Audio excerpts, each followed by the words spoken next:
Guys, प्रणाम आप सभी को। एक बार फिर से आप सभी का स्वागत है हमारे YouTube चैनल क्रांतिवीर मैथमेटिक्स पर।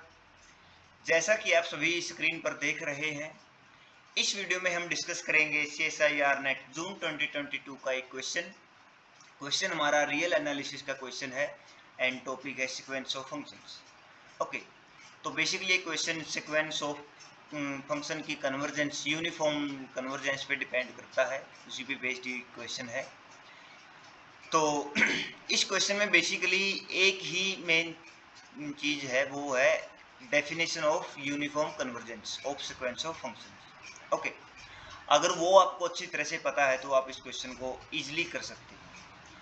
तो मैं आपको एडवाइस करता हूं कि आप एक बार वीडियो को रोकिए, खुद क्वेश्चन को पढ़िए अच्छे से और क्वेश्चन को ट्राई करिए करने का। अगर आपसे हो जाता है वेल एंड गुड, अगर आपसे नहीं होता है तो वीडियो में लास्ट तक बने रहिएगा, हम इसको कंप्लीटली सोल्व करेंगे। ओके, तो देखिए हम स्टार्ट करते हैं कि हमारे पास जो गिवन सीक्वेंस ऑफ फंक्शन है वो है fn, डोमेन ऑफ फंक्शंस है closed interval 0 1 to r given by fn t is equal to n plus 2 n plus 1 t to the power n 1 minus t. Which of the following is true? The sequence function converges uniformly, converges pointwise but not uniformly, diverges on curve 0 open 1, and limit n tends to infinity integration 0 to 1 is equal to 0 to 1 limit n tends to infinity fn t dt. ये चारों option हमारे पास हैं। देखिए सबसे पहले तो question हमारा है 3 मार्क्स का। ओके, इसमें एक ही ऑप्शन ट्रू होगा, उसकी ट्रिक जो है वो एक अलग है। अगर हम सभी ऑप्शन को हम डिस्कस करेंगे। ओके, तो सबसे पहले देख लीजिए यूनिफॉर्म कन्वर्जेंस ऑफ सीक्वेंस की डेफिनेशन क्या होती है कि कोई भी fn(x) हमारे पास कोई भी है वो कन्वर्ज करेगा uniformly to fx if for given epsilon there exists n epsilon such that fn(x minus fx less than epsilon for n greater than n and for all x belong to a जहां क्या है domain of function. Okay, कि सभी x के लिए ऐसा ये true है। तो अब हमारे पास जो सीक्वेंस है उसको हम देखते हैं। fn t is equal to n plus 2 n plus 1 t to the power n 1 minus t। a हमारे पास यहाँ पर है क्लोज 0 1। इसमें अगर हम t को लेते हैं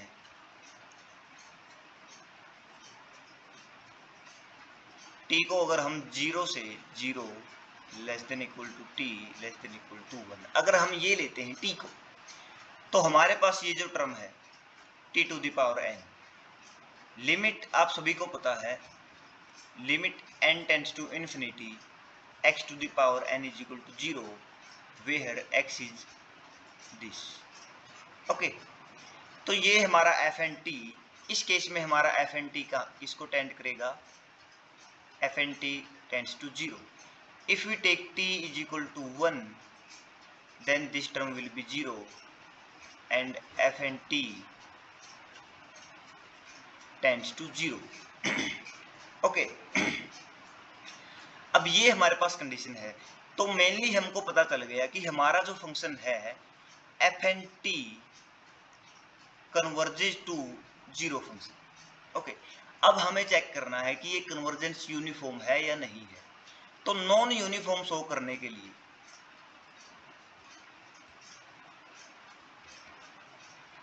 for showing non uniform convergence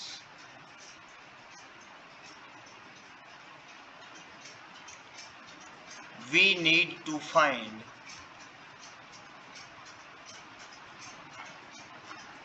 at least 1 and 1 greater than n such that fn t minus ft mod greater than equal to epsilon naught। Okay, तो ये हमको, ये हमारा डाइवर्जेंस क्राइटेरिया हम इसको बोल सकते हैं कि डाइवर्जेंस के लिए हमें ये चाहिए हो। अब हमारी जो वो थी हमारी जो हमारा जो सीक्वेंस ऑफ फंक्शन है वो ये है n+2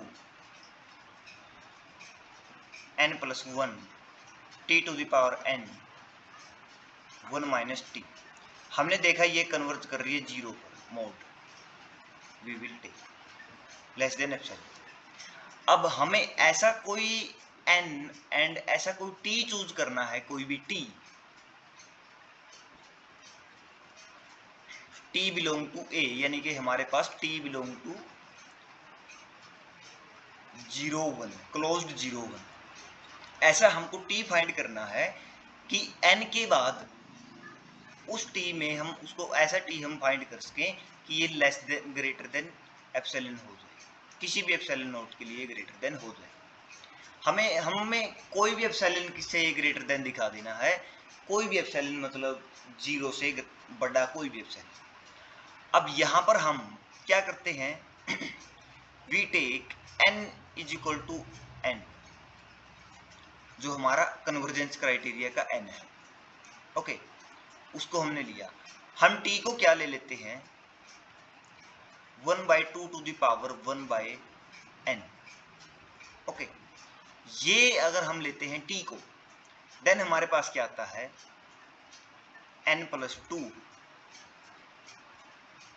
n+1 1/2⁴(1/n) to the power n 1 - 1/2⁴(1/n). ये जो हमारे पास टर्म आई, इसमें ये यहां से कैंसिल हो जाएगा 1/2 n+2 n+1 इनटू में 1 - 1/, देखिए ये है 1/2⁴(1/n), ये किसी भी एक एप्सिलॉन नॉट से ग्रेटर देन होगा। ओके, किसी से भी, क्यों? क्योंकि ये फिक्स है हमारा n, ये फिक्स है, ये फिक्स है। ये बहुत बड़ी क्वांटिटी हो सकती है, मतलब बहुत बड़ा नेचुरल नंबर इसको हम ले सकते हैं। 1 इनटू में 1/2 आ गया,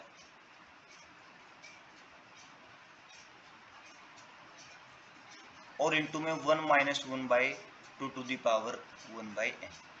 ये जो है ये 1 से बहुत छोटा होगा, क्योंकि जितना n बड़ा होगा ये क्वांटिटी छोटी होगी, ये 2⁴(1/n) छोटा होगा, और ये छोटा होगा तो ये बड़ा। ये जो टोटली ऑल ओवर है ये एक फिक्स हमारे पास क्वांटिटी है। हम कोई भी एप्सिलॉन नॉट अगर लेंगे, इससे छोटा एप्सिलॉन नॉट अगर हम ले लेंगे, तो वो हमारी जो यूनिफॉर्म कन्वर्जेंस की डेफिनेशन है उसको कॉन्ट्राडिक्ट कर देगा। ओके, क्या डेफिनेशन थी हमारे यूनिफॉर्म कन्वर्जेंस की, कि for given epsilon greater than 0 there exist this n epsilon, कि n से ग्रेटर देन n लेने पर या इक्वल n लेने पर सभी के लिए हमारे पास ये फॉलो करे।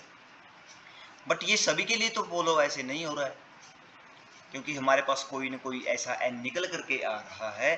क्योंकि हम देखिए 2⁴(1/n), n को हम कितना भी बड़ा ले ले वो रहेगा हमारा डोमेन के अंदर ही। यहाँ पर ये जो t है ये हमारा 1 से छोटा रहेगा, 0 1 के बीच में रहेगा, और ये हर एक एप्सिलॉन को कॉन्ट्राडिक्ट कर देगा। ओके, तो ये था हमारा। तो इसीलिए the sequence not converges uniformly,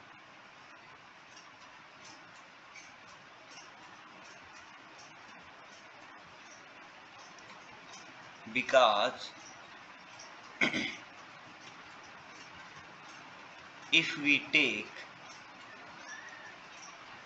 n is equal to capital N and t is equal to 1/2⁴(1/n),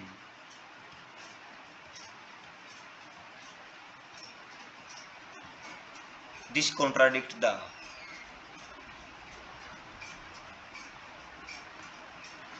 definition of uniform convergence। Okay, so हमारा ये क्या है, यूनिफॉर्म कन्वर्जेंस तो नहीं है। The sequence fn converges uniformly, no. The sequence fn converges point-wise but not uniformly, yes. And fn diverges on 0 1, no. This is converging, ये diverge नहीं होती, ये भी हमारा रॉन्ग हो गया। एंड फोर्थ ऑप्शन भी हमारा क्या हो गया, रॉन्ग। देखिए यहाँ पे एक जो मेन जो बात यहाँ पे है इस क्वेश्चन में, 3 मार्क्स का ये क्वेश्चन है।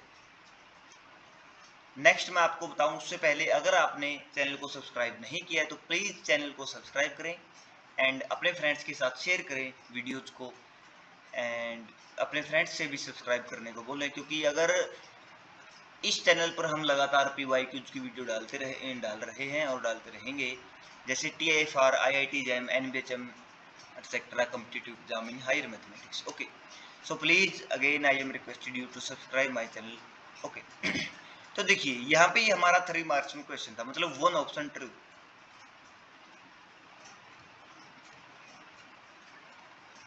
बिल्कुल ये टाइम सेविंग भी हमारे लिए हो सकता है, क्योंकि अगर हमें पता है तो तब भी ज़्यादा लेंथी प्रॉब्लम ये नहीं था, बट फिर भी द सिक्वेंस कन्वर्जेज यूनिफॉर्मली, हमारे पास ये होता है कि कोई भी सिक्वेंस अगर यूनिफॉर्मली कन्वर्ज करती है, ये जो 2 स्टेटमेंट है,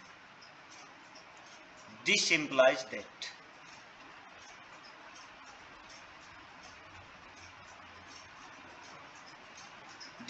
दैट, अगर सिक्वेंस कन्वर्ज करती है यूनिफॉर्मली तो ये स्टेटमेंट हमारे पास ट्रू होती है।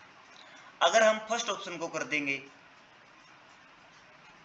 तो सेकंड को भी करना पड़ेगा। ओके, यानी कि यहां पर अगर मैं लिखूं option A implies option D, but 2 option हमारे पास करेक्ट नहीं हो सकते। Option C is discarded already because 1 पे भी ये कन्वर्ज करती है 0 पे। ओके सॉरी, क्योंकि ये 0 1 इस पे भी ये कन्वर्ज करती है 0 पे, इस इंटरवल पे। ओके, डाइवर्ज नहीं करती है। तो सी ऑप्शन हमारा डिस्कार्ड हो गया, C option not, but A and D दोनों इकट्ठे होंगे, ये भी नहीं हो सकता, बचा हमारा B correct. Okay, so thanks guys, thanks for watching this video. I am again requesting you to please subscribe our channel Krantiveer Mathematics for more videos. Thanks, bye bye, tata, take care.